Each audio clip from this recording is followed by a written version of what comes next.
I go to the military doctor. He gave me a referral to be seen by a civilian doctor. He did another laparoscopic surgery this past December, and during that surgery, he found out that my remaining tube, my last tube, is closed. Today's guest was an active duty service member when she went through the bulk of her journey. She hit roadblock after roadblock after roadblock. But when she was starting to wonder if she would ever catch a break, she received a lifeline and another chance to have a baby. I'm Dan Bolger with Progyny, and this is Infertility. Hi everyone, I hope you're doing well today. Before we dive into this story, I wanted to quickly remind you that if you enjoy this show, it's really helpful to us if you leave a rating and review wherever you listen to this podcast. It's more helpful than you know. And while I'm here pitching things, I figure it's a good time to remind you that Progyny has a thriving and active YouTube channel. We post a ton of video interviews with doctors on that channel, so go check it out at Progyny on YouTube. But enough of that. We have a lot to cover in today's story. Let's get to know today's guest, Sametra Thompson.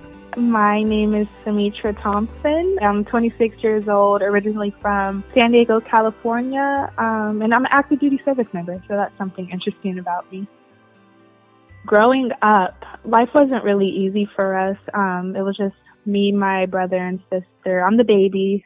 We're all 4 years apart, and my mom raised all of us, working multiple jobs and everything. So it came a point in time, like in high school, when everyone was signing up for college and doing the applications and everything. And I'm so ashamed to say that at the time I didn't know how to submit an application, and I was too nervous to ask for help because I didn't want to seem like, how does she not know how to do that, you know?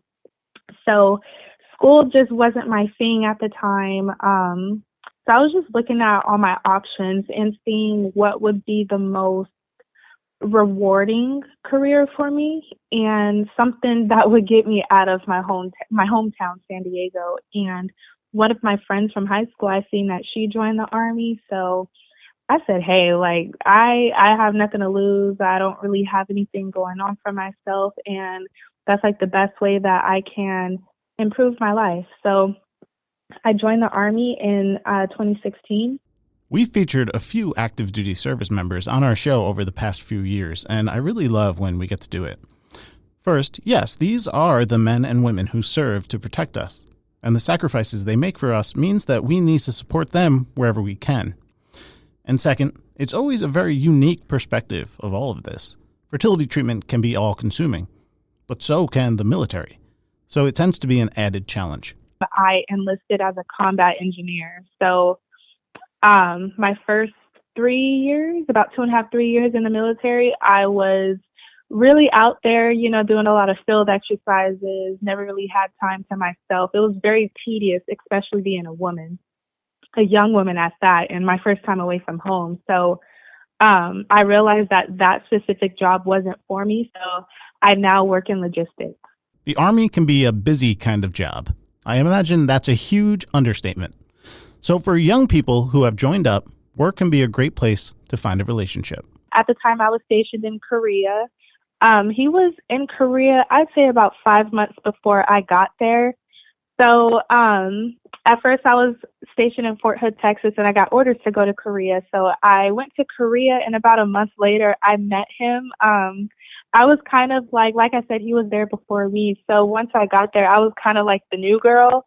So everyone was like, oh, who's that? Who's she? Whatever. And I had seen him around, and I was like, oh, he's kind of cute. But I just wanted to go out there and focus on myself and focus on getting promoted and going to school and everything. But he caught my attention, and here we are now 4 years later.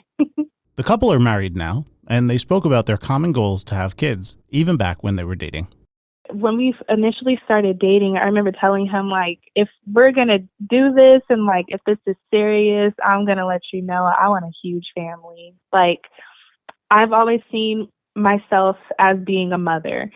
I've always wanted kids for as long as I can remember. And I feel like I am this way because growing up when I was a kid, my mom wasn't around as much because of work, and she had to provide for us and everything. So I just want to be a present mother. I want to be active and able to like take my kids to soccer practice or whatever. Like my mom wasn't able to do any of that. We're very independent. So I always knew that I wanted to give my kids something that I didn't have. So flash forward a little bit, the couple got married and were ready to start trying. When we started trying, I was like, oh, this is going to be easy. I should be pregnant by next month. And then next month came and I wasn't pregnant. And then so forth and so on. And it just never happened.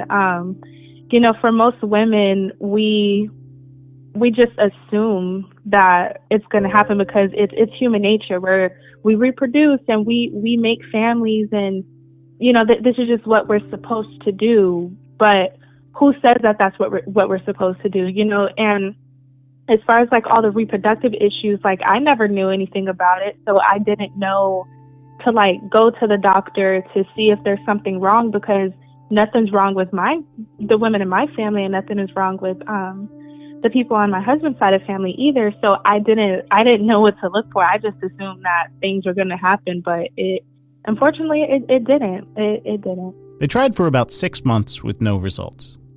And while they were both healthy, Sametra did take note that her cycle was very irregular, which she knew could be an issue, so she decided to seek help. My cycles were crazy irregular. Like I wouldn't get it for like 4 months, 6 months, whatever. So it was kind of hard to track it. I guess I was just leaning on faith and like just hoping that it would happen. But around that 6-month mark, that's when I went to the doctor, and they scheduled me to get a ultrasound and just do some testing. And my test, one of the results was that I had PCOS, Polycystic Ovary Syndrome. And I Googled, like I am the Google queen. I will look up any and everything that I can just so that I can understand it better. Because, you know, sometimes doctors, they tell you things and it's like, okay, I hear you, but I don't really get it. So I did all the research, and come to find out, it's crazy common. But it's so weird because I've never heard of it before. PCOS is very common. It stands for Polycystic Ovary Syndrome. It's a hormonal disorder which causes enlarged ovaries and comes with some unpleasant symptoms, including menstrual irregularity, excess hair growth, acne, and obesity. Not everyone with PCOS experiences all of these symptoms, but one symptom that Sametra was experiencing was menstrual irregularity, and that can mean a lack of ovulation or unpredictable ovulation, and that can be a big cause of infertility. It's certainly not exciting to find out that you have PCOS, but the good news is that infertility brought on by PCOS is treatable, and that treatment doesn't always have to be IVF. They prescribed me something called metformin, and oh gosh, it was so hard for my body to get used to that. Oh my goodness. My symptoms from taking the metformin were terrible. Let me just say that it was absolutely terrible, but over time my body got used to it, and surprisingly, the metformin helped regulate my cycles, so that is a good thing. The medications helped regulate her cycles, and they continued trying until... So my husband was deployed for 9 months, and literally 2 weeks after he came home is when I got my positive pregnancy test. So I told him, and I was like, no, this can't be real. It sounds so weird to say, but I didn't feel pregnant. Like I felt so normal or regular. I'm like, I'm not sick or anything. But it was a very, very happy moment. We were overly excited. We told our parents, we told our friends, literally the same day that we found out. But that's just how happy we were. And I was the girl who I think I had bought like maybe 30 tests, and I was taking them every day just to see the line get darker. But over time, unfortunately, I was getting my blood drawn to see how much is in my blood, and my numbers were rising pretty slowly. So they were monitoring me. And at that time, it was around Christmas time, and we were driving from Kansas to Georgia. So we were stationed in Kansas and then going to see my husband's family in Georgia. And there's no military doctors or military hospital where we were vacationing at. So out of nowhere, as soon as we get to Georgia, as soon as we get to my mother-in-law's house, I started bleeding. So we go to the emergency room, and I was there for hours, but they just said that I'm at risk for a threatened miscarriage because they didn't see anything in my uterus yet. I was still pretty early, so they just wanted me to like monitor it. Over time, I bled for over a month, and my numbers were still rising very slow. But they just ruled that I was having an ectopic pregnancy, so they gave me a shot called methotrexate, and that's used to stop the cells from developing, so the baby could stop growing, and I guess like flush out my system. So overall, the methotrexate shot didn't work, unfortunately, and on New Year's Day, I woke up to excruciating pain. I've never felt pain like that in my life, but it was on the left side of my abdomen. And I went to the emergency room. They gave me an ultrasound, and they seen fluid in my abdomen. And they were like, well, we don't know what that is, but we wouldn't know unless we go inside of you and see. So I get rushed into surgery. That's the quickest time that I've ever been in the ER and in and out of surgery. I had been in the ER for about an hour, and they were already like knife open. Sametra experienced an ectopic pregnancy, which occurs when a fertilized egg grows outside of the uterus. In this case, it grew in a fallopian tube. If an ectopic pregnancy like this one isn't treated, it can cause the tube to burst and create major internal bleeding. Embryos developing in a fallopian tube cannot lead to a live birth. So this was both a pregnancy loss and a life-threatening event. Fortunately, she received help in time, but the fallopian tube was removed. I'm still in the process of overcoming it and dealing with it. I will say that it's a lot easier to talk about because I've, told this story many times, so it gets easier to say, but it's a silent struggle because we wanted that baby.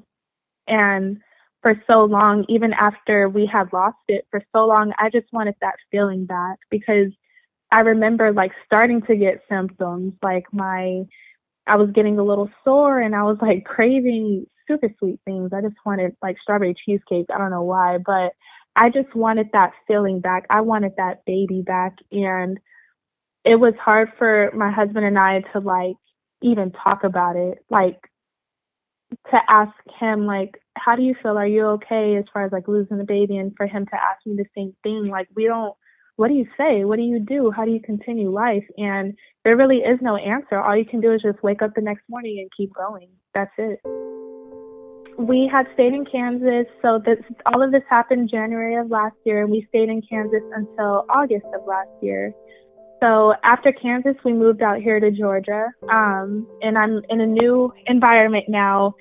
But that whole 8 months with us like recovering from that, I kind of just wanted to take a break from all my medication, trying to have a baby. I just wanted to take a break from everything. So we come out here, and it just sparked my interest again. Like I wanted to do what I can and see what's going on, because after I had that surgery, I didn't have a checkup. I didn't have anything. So I go to the military doctor, and I told my doctor that, I was having some pain in my abdomen, and I just wanted to get checked out because the pain that I was feeling, like it was kind of like ovarian pain, like a little bit sore. And I was like, I don't know what's going on.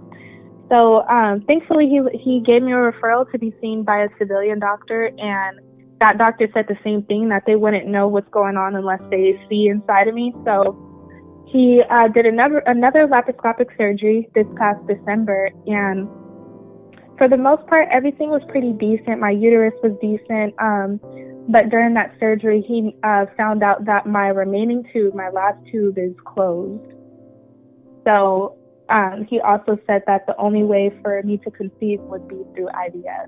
As Sametra said, with one removed fallopian tube and another closed fallopian tube, their only legitimate chance of pregnancy was going to require IVF. I feel like I should start wearing this phrase on a shirt because I say it so frequently. IVF is great. It's truly life-changing medicine, but IVF is not cheap. In fact, without adequate coverage, IVF can be extremely expensive. I was like, oh man, because IVF is just crazy expensive. I didn't think that it would be like in our near plan. Like it's not something that we had considered right now because of the cost, pretty much. There wasn't a medical reason for the couple to wait to pursue IVF. The only roadblock they faced was a financial one.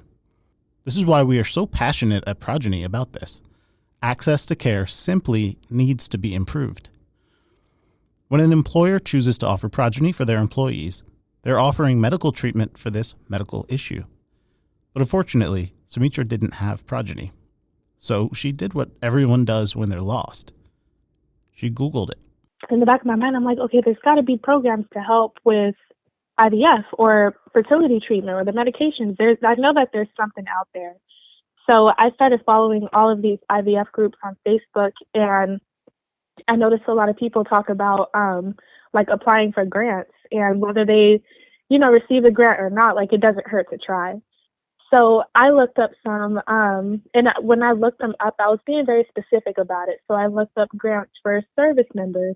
I looked up grants for residents in Georgia. I looked up grants for newly married couples and everything. And then I got super specific and I looked up grants for Black women. And that's when I came across the Broken Brown Egg Foundation. The Broken Brown Egg is a nonprofit that exists to empower, inform, and advocate for those questioning or experiencing the impact of infertility, with an emphasis on the Black experience of it. The Broken Brown Egg was founded by Regina Townsend, and I didn't have to look that up as I know Regina fairly well. Regina has been on this podcast sharing her story and laying out the origins of the Broken Brown Egg, but our connection goes even deeper as the Broken Brown Egg has partnered with Progyny to offer a grant called the Awareness, Hope, and Activism Grant, aka the AHA Grant. And in fact, the first year we partnered on the grant happened to be the year that Sametra applied for it. The AHA Grant is an award that provides up to $10,000 to individuals and couples seeking to expand their families. Progyny has made a $10,000 initial donation to support this initiative, and the grant recipient also receives support for medication through Alto Pharmacy and Ferring Pharmaceuticals. And on top of all that, the grant recipient also receives support from Progyny Patient Care Advocate, who will be their fertility coach, providing clinical education, guidance, and emotional support throughout the entirety of their family building journey. So you probably can guess why I'm telling you so much about this grant. I got a text message, and it said that this is the Broken Brown Egg and that they had a couple questions about my application. But the name, the Broken Brown Egg, it just stuck out to me. And it reminds me of this restaurant where I live near Savannah, Georgia. I think it's called like Two Cracked Eggs, or it's like a brunch spot. So when I seen that text message from the Broken Brown Egg, because I think I filled out the application in May, and then she sent that message at the beginning of July. So I didn't really remember. I was like, where is this from? I didn't fill out an application to a restaurant, so I thought it was a scam.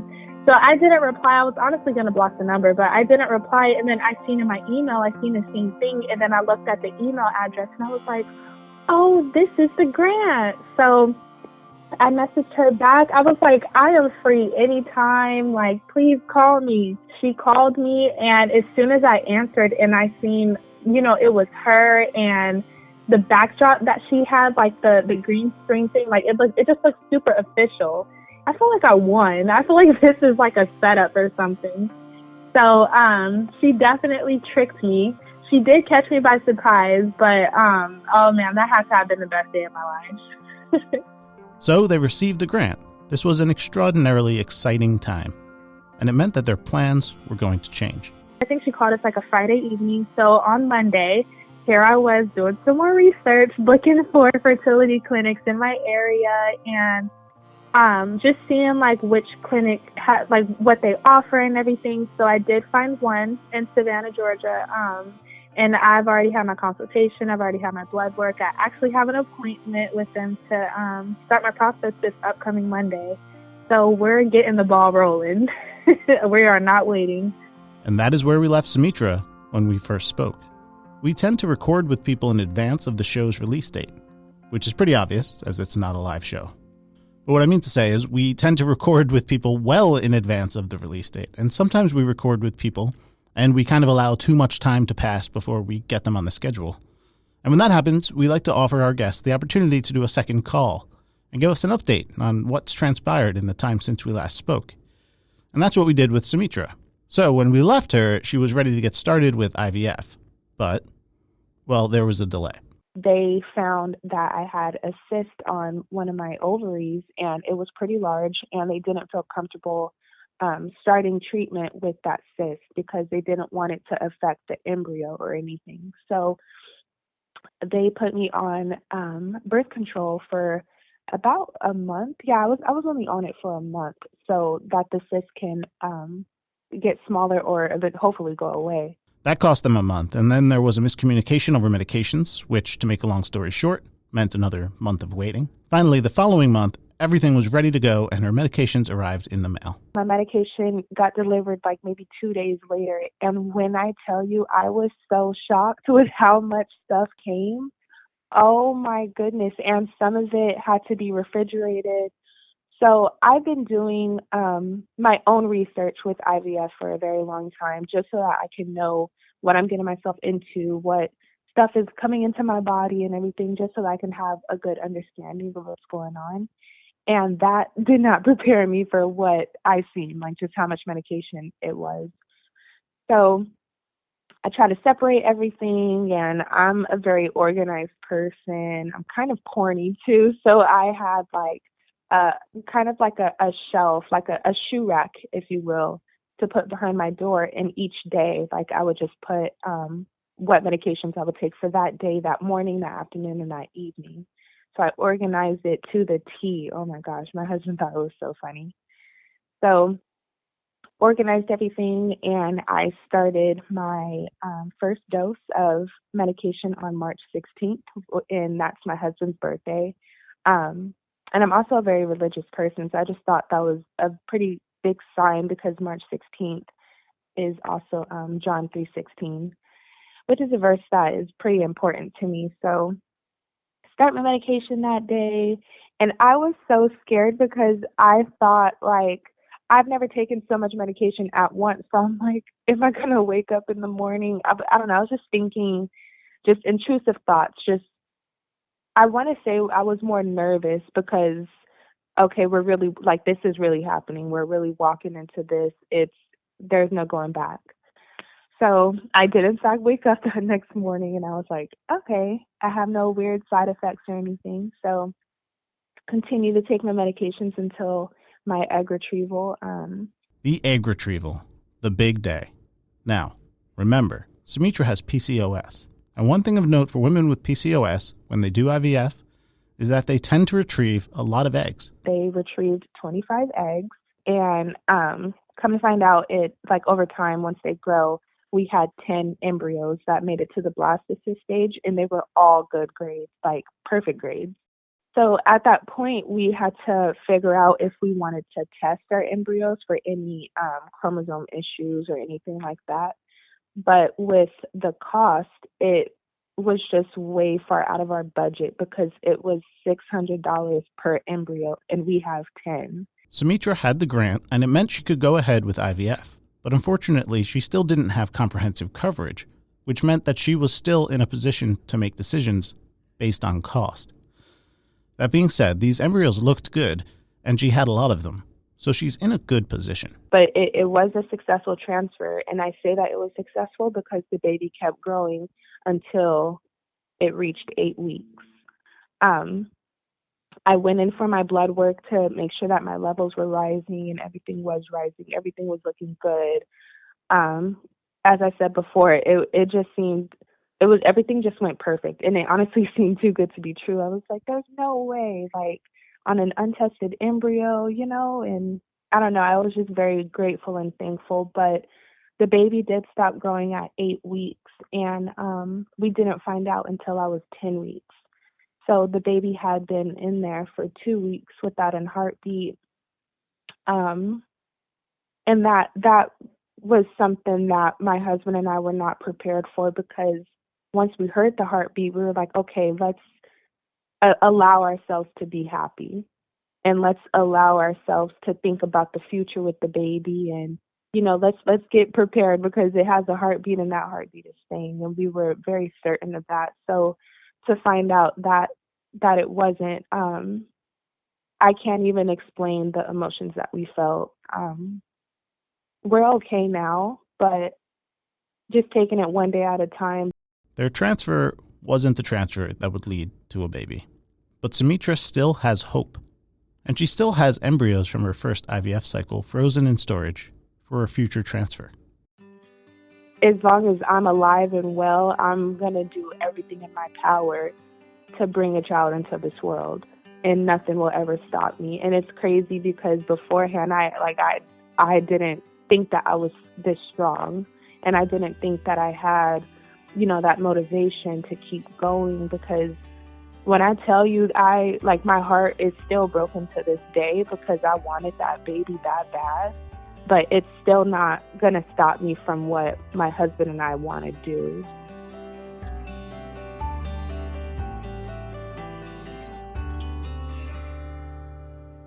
Sametra is a powerhouse. She served our country in the military, and now she's fighting a new fight. And while there's ups and downs in any journey, and no one can predict the future, we know that Sametra is going to find her goal. And when she does, if she wants to come share it with us, we'll be happy to have her on to hear how it all happened. I want to give a big thank you to Sametra for being on the show with us today. I also want to give a big shout out and thank you to Regina Townsend and our partner, The Broken Brown Egg, for all of the work they tirelessly do for those in this community. And of course, I want to thank you for listening.